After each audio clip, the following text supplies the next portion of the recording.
मकान गिरने का या मकान बहने का जो रीज़न है वो ज़्यादातर यही होता है कि या तो हम लोग दरिया किनारे अपना घर बना लेते हैं, बहुत नज़दीक बना लेते हैं, या किसी खड्ड के नज़दीक, या कोई ऐसा नाला जिसमें काफ़ी वर्षों से जो फ्लड नहीं आया है, या उसके नज़दीक हम लोग बना लेते हैं। यही रीज़न रहते हैं। साथियों नमस्कार, मैं हूँ आपका दोस्त संजय ठाकुर, और आज हम इस वीडियो में बात करेंगे किस तरीके से जो है आप अपने आप को महफूज रखें, खासकर बरसात के मौसम में अपने आप को कैसे महफूज रखें। 2 साल पहले आपने देखा होगा कि किस तरीके से पूरे हिमाचल प्रदेश में जो है तबाही मची थी, और वो जुलाई महीने की बात थी। और इस बार जो है जून महीने के आखिर में, यानी कि जुलाई अब शुरू हुआ है। आप सोचिएगा इस तरीके से जो हमारे अगर इसी तरह बरसात का तांडव चलता रहा या बादलों के फटने का सिलसिला अगर जारी रहा, तो सोचिएगा आप लोग आने वाले समय में जो है वो स्थितियाँ कितनी भयानक हो सकती है। यानी कि हमारा जो जुलाई और अगस्त है वो कितना भयानक हो सकता है, आप अंदाज़ा लगा दीजिएगा। नेचुरल क्लैमिटीज़ पे हम लोग जो है उससे कभी जीत नहीं सकते हैं। अगर आपका किसी खड्ड के किनारे या दरिया के किनारे कोई आपका घर है, कोई दुकान है, सबसे पहले तो अपना जो ठिकाना है वो बदल दीजिएगा। खड्ड के किनारे हम लोग अपना बसेरा बना लेते हैं, या फिर कोई कुछ हमारे ऐसे सूखे नाले होते हैं, साल में एक आध बार थोड़ा बहुत उसमें पानी आता है, या पिछले 20-25 साल से मान लीजिए उसमें कोई कभी फ्लड नहीं आया है। हाँ, तो हम लोग सोच लेते हैं कि यहाँ पे तो कोई ऐसा पानी आता नहीं है, इतना पानी आता नहीं है, तो फिर वहाँ पे जो है मकान बनाने का जो सिलसिला है वो इंसान शुरू कर देता है। तो अभी देखिएगा पिछले कल हमारे करसोग में क्या हुआ, किस तरीके से जो है आपदा ने जो है भयंकर रूप लिया, और एक मतलब पहली बार इस तरह का जो विकराल रूप है बरसात का, बादल फटने का जो है करसोग में देखने को मिला। और करसोग में बहुत सारे ऐसे मकान हैं, खड्डों के किनारे जो है बहुत सारे मकान हैं। इवन कुछ एक ऐसे मकान भी आपको मिलेंगे जो खड्ड के बिल्कुल करीब है, मतलब खड्ड का जो डेंजर जोन होता है, उसका जो कैचमेंट एरिया होता है, मतलब उसके काफ़ी अंदर है। तो कभी ना कभी तो ये आपदाएं होनी हैं। अगर आप पिछले 2-3 साल से देखें तो ऐसी आपदाएं बहुत ज़्यादा हो रही हैं।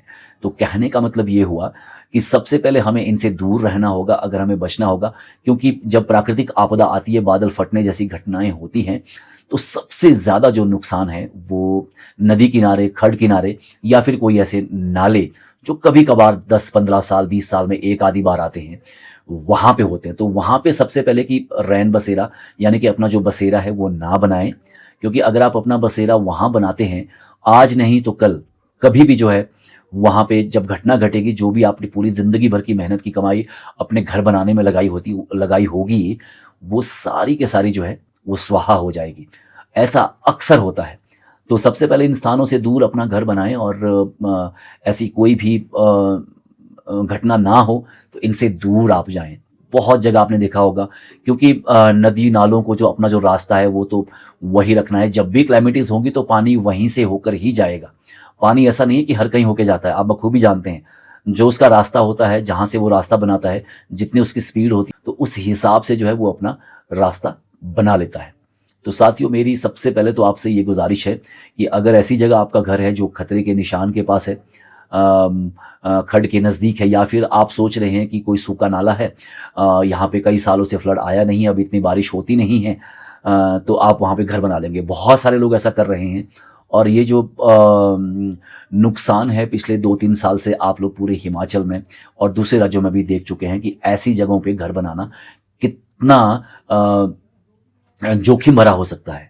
तो इसलिए ऐसी जगह पे घर ना बनाएं, दरिया के नज़दीक ना बनाएं। आपकी जो दूसरी जगह जो ज़मीन है, आप थोड़ा सा दूर बना लें, थोड़ा सा पैदल चल लें, लेकिन आप जो है ज़्यादा महफूज रखेंगे। यानी कि जो खतरा है वो लगभग 95% आपका टल जाता है। पक्के मकान, पक्की जगह पे अगर मकान हो हमारे, तो वो कभी गिरते नहीं हैं। मकान जाने का या मकान गिरने का या मकान बहने का जो रीज़न है वो ज़्यादातर यही होता है कि या तो हम लोग दरिया किनारे अपना घर बना लेते हैं, बहुत नज़दीक बना लेते हैं, या किसी खड्ड के नज़दीक, या कोई ऐसा नाला जिसमें काफ़ी वर्षों से जो फ्लड नहीं आया है, या उसके नज़दीक हम लोग बना लेते हैं।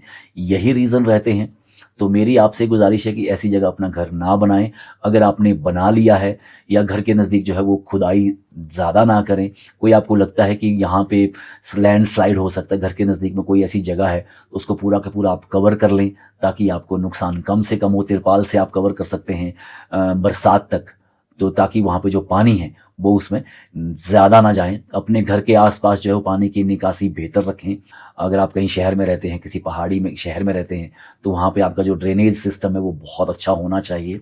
तो इसलिए साथियों अपने आप को महफूज रखें। ये जो नेचुरल क्लैमिटीज़ हो रही हैं इसके जो कसूरवार है वो इंसान ही है, क्योंकि आप चाहे जंगली जानवरों की बात करो या फिर पशु पक्षियों की बात करो, उनका जीवन आज भी वैसा ही है जैसा आज से 500 साल 1000 साल पहले होता था, या 200-300 साल पहले होता था। उनका जीवन, उनका लाइफस्टाइल, उनका लाइफ स्टैंडर्ड आज भी वही है।